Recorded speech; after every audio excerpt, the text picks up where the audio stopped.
We had told you earlier about that full council meeting that was held by the Council of Governors today here in Nairobi, held their elections, and I'm so glad to be joined by the new chair of the Council of Governors, Governor Josphat Nanok from Turkana County. Thank you for joining us tonight, and congratulations. Thank you. Once again on winning. But you definitely have a full entry.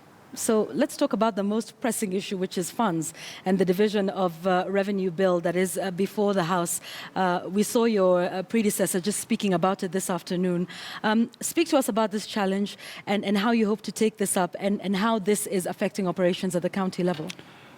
Thank you so much, and to be invited here as the first time I'm addressing the Kenyan public, as the third chair of the Council of Governors.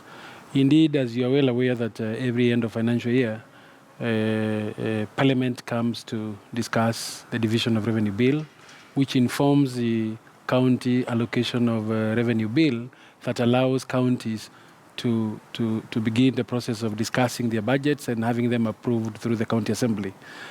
Indeed, for this particular year, which is the year of election, these discussions on the division of revenue bills were being brought forward. So essentially, there were disagreements in Parliament over an amount that had been allocated for additional roads that the Transition Authority had transferred to counties, which is a total of 8,113 kilometers of roads. And both Treasury and the task force and IBEC recommended 8.43 billion to be transferred to counties from the Ministry of Roads, along with additional funds for managing libraries that county governments are already managing. And so the disagreements have been between the two houses of Parliament. And on 31st March, Parliament put up a mediation process, and the mediation period is already over on 30th April. And so we're waiting because counties are not able to do the budgets. And you're talking about borrowing, in lieu of this money, but this is not a problem unique to this financial year, even with an election coming up. I mean, I think, the issue of division of revenue and how much money comes to the counties has been a perennial one, if you like, from 2013. How do you propose to sort of change this relationship between the two houses of Parliament to enable, faster release and transfer of funds? You realize this is a year of transition, the same as 2013 when we came in and we found that we had no budgets to run new governments. So essentially what we are doing and what the urgency of this matter now is for Parliament to be able to conclude this so that county governments can be able to put approved budgets so that new administrations coming in after elections do not have a crisis of beginning, so that the service delivery isn't affected. One of my first tasks will be to try and reach out to both houses and ask them to pass this bill and give counties the money that they deserve to do the additional roads out in the rural areas. Okay, so some reaching out to both houses. Governor, we'd like to talk about a big issue in the country right now and a big issue that KTN News is covering, and that is the high cost of food prices in the country.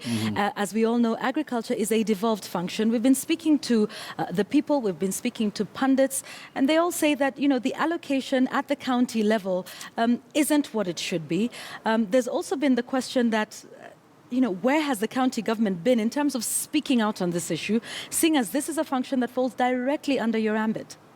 I think if you realize from the time we began the Council of Governors and county governments became operational, we've been so vocal on the issue of agriculture and the fact that it's been a devolved funds. And we've been asking for a lot of money that was being held up by authorities that are under national government to be devolved to counties to enable us be able to do a lot more of agriculture and irrigation. But then you realize there have been disconnect between the two levels of government. But there's also been conversations about the allocations that counties are putting into agriculture, that you prefer, the bigger, fancier projects like infrastructure, as opposed to putting more into agriculture, into ensuring outputs, are optimum, and people are planting the sort of right foods for the right areas, and even in terms of mitigation of drought? Essentially, for all counties, you'll realize budgets have been balanced out. Because even in agricultural producing areas, the infrastructure had been so critical to move the goods to markets. So there have been a balance of putting money into infrastructure and, of course, putting money into agriculture. And as we move to the next 5 years of new administrations of county government, we will be seeing more of value addition and more of money going into food security as opposed to infrastructure. Okay, I'd like to talk about funds for a moment. The Auditor General reports from the financial year 2013-2014 talking about unaccountability of funds on the part of the county governments, not necessarily embezzlement, but even in terms of capacity in accounting procedures, in audit procedures. I mean, we did 47 days of accountability, taking a look at how the counties are managing the whole audit process. Even having an audit committee, not many counties have been able to do this. Could you speak to the issue of accountability of funds that come to the county governments, and whether this will be any different under your tenure? Indeed, the expenditure of funds that each of the 47 counties have been receiving are done within the regulations that are available in the law and is guided by the law.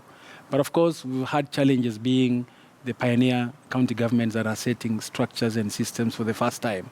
And each county has its own unique circumstances. And the fact that a majority of the staff came from different areas. I think a lot of them were carried over from national government, others came from local authority, but others were employed outside government. So indeed, I want to agree that this is a challenge, and but have you been able to build capacity over this? Will we see something new with devolution, the second round? There has been a lot of improvements now, and I believe that as we go to the second term for county governments, that there will be a lot more improvements because things keep changing. Even systems like IFMIS that were meant to be a solution to financial accountability are breaking every now and then because of connectivity problems.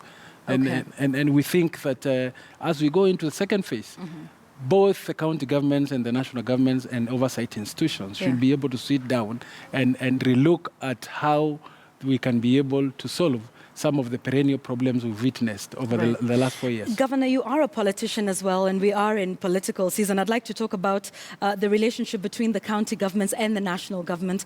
In particular, the relationship between yourself and the president. We saw quite a bit of an exchange when he came over to your county. What's that relationship like now, if you're able to tell us about it? And what do you think can be done to improve the relationship between the county governments and the national government? There are two things here. There is Nanok, the governor, and Nanok, the politician, but also Nanok, the chair of the Council of Governors.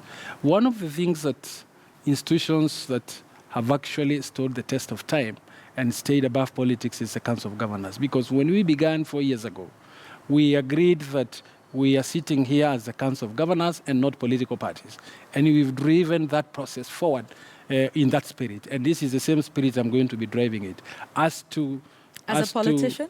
My position as a politician and the governor of Turkana, I would rather discuss that on another time when we were discussing specifically that matter. All right. Very diplomatic from the chair of the Council of Governors. Thank you very much for granting us the opportunity to speak to the nation, right after being elected the chair of the Council of Governors. And we wish you all the best as you continue with that. All right. So we were speaking to Governor Josphat Nanok. He's the governor of Turkana County. He's the new chair of the Council of Governors, talking about fostering the relationship between the national and the county governments. Well, let me remind you that he's been diplomatic tonight and not talked politics, but we will definitely be talking politics, especially the politics of Unga. At 10 p.m., Joe Ageo will be hosting Senators Beatrice Elachi and Moses Kajwang on the politics of food, the politics of Unga, and who between NASA and Jubilee has a master plan for food security in this country. That is all coming up in just a short while from now.